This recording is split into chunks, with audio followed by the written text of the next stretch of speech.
চলো বন্ধুরা, আজকে তোমাদের সাথে শেয়ার করি নিরামিষ ধোকার ডালনা। আর এটা খেতে এতটাই সুন্দর হয়, এটা দিয়ে পুরো এক থালা ভাত খাওয়া হয়ে যায়। আমি এখানে পেঁয়াজ রসুন ছাড়া রান্না করেছি, তোমরা চাইলে পেঁয়াজ দিয়েও করতে পারো। আর এটা থাকলে মাছ মাংস কোনো কিছুর প্রয়োজন পড়ে না, এটা দিয়েই পুরো এক থালা ভাত খাওয়া হয়ে যায়। তাহলে চলো ভিডিওতে চলে যাই। আর এখানে নিয়েছি আমি এক বাটি মটরের ডাল। আর মটরের ডাল দিয়ে আমি আজকে ধোকাটা বানাবো। এখানে সারা রাত মটরের ডালটাকে ভিজিয়ে রেখেছিলাম, আর পরের দিন মিক্সির জারে মটরের ডাল, ভেজা ডাল আর দুটো লঙ্কা আর আদা দিয়ে বেটে নিলাম। আর এইদিকে একটা মশলাও করে নিচ্ছি, আদা, টমেটো, কাঁচা লঙ্কা নিয়েছি, 1 চামচ মতো তিল দিয়ে ভালো মতো একটা পেস্ট বানিয়ে নেব। আর এদিকে ডাল বাটা হয়ে গেছে। এবার গ্যাসে কড়াই বসিয়ে তাতে তেল গরম করে কালো জিরে ফোড়ন দিয়ে বেটে রাখা ডাল, সামান্য পরিমাণ লবণ, হলুদ গুঁড়ো, কাশ্মীরি লঙ্কার গুঁড়ো দিয়ে খুব ভালো করে কষিয়ে নেব। আর সামান্য চিনিও দিয়ে দিয়েছিলাম, দিয়ে ভালো করে কষিয়ে নিয়ে এবার একটা থালায় তেল ব্রাশ করে নেব।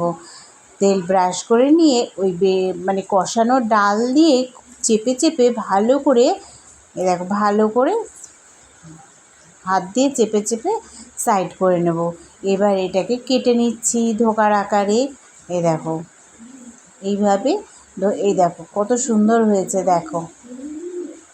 এবার গ্যাসে কড়াই বসিয়ে দিলাম, আর কড়াইয়ে তেল গরম করে নিয়েছি।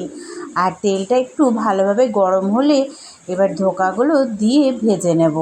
আর ধোকাগুলো অল্প আছে, প্রথমে গ্যাসের তেলটা গরম করে নেবে, তারপরে গ্যাস কমিয়ে দিয়ে ধোকাটা ভাজবে, তাহলে ধোকার ভেতরেও ভাজা হয়ে যাবে। এ দেখো একবার দুবারে ভেজে নিচ্ছি আমি। এবার ধোকা ভাজা হয়ে গেলে ওই তেলেই দিয়ে দেবো গোটা গরম মশলা, গোটা জিরে, তেজপাতা। আর এবার ফোড়ন ভালোভাবে ভাজা হয়ে গেলে এবার কেটে রাখা আলু দিয়ে দেব। আলু দিয়ে আলুটাকে খুব ভালো করে ভেজে নিয়ে বেটে রাখা মশলা দিয়ে দেব। মশলা দিয়ে ভালোভাবে কষিয়ে নিয়ে দেখো গুঁড়ো মশলা দিয়ে দেব। এখানে দিয়েছি 1 চামচ জিরের গুঁড়ো, কাশ্মীরি লঙ্কার গুঁড়ো, হলুদ গুঁড়ো আর স্বাদ মতো লবণ দিয়ে সামান্য পরিমাণ জল দিয়ে খুব ভালো করে কষিয়ে নেব। এবার কষানো হয়ে গেলে তেল ছেড়ে আসলে দিয়ে দেব জল, আর ঝোল ফুটে উঠলেই দিয়ে দেবো ধোকাগুলো। আর এখানে ঝোলটা একটু বেশি রাখতে হবে, ধোকাগুলো যাতে ডুবে যায় ঝোলের মধ্যে। এই দেখো, তাহলে ঝোলের মধ্যে ডুবে গেলে ধোকার ভেতরে ভালোভাবে ঝোলটা ঢুকে যাবে। এবার স্বাদে ব্যালেন্স আনার জন্য দিয়ে দেবো সামান্য চিনি, ওপর দিয়ে গরম মশলা ছড়িয়ে ঘি ছড়িয়ে দিলেই তৈরি হয়ে যাবে নিরামিষ ধোকার ডালনা।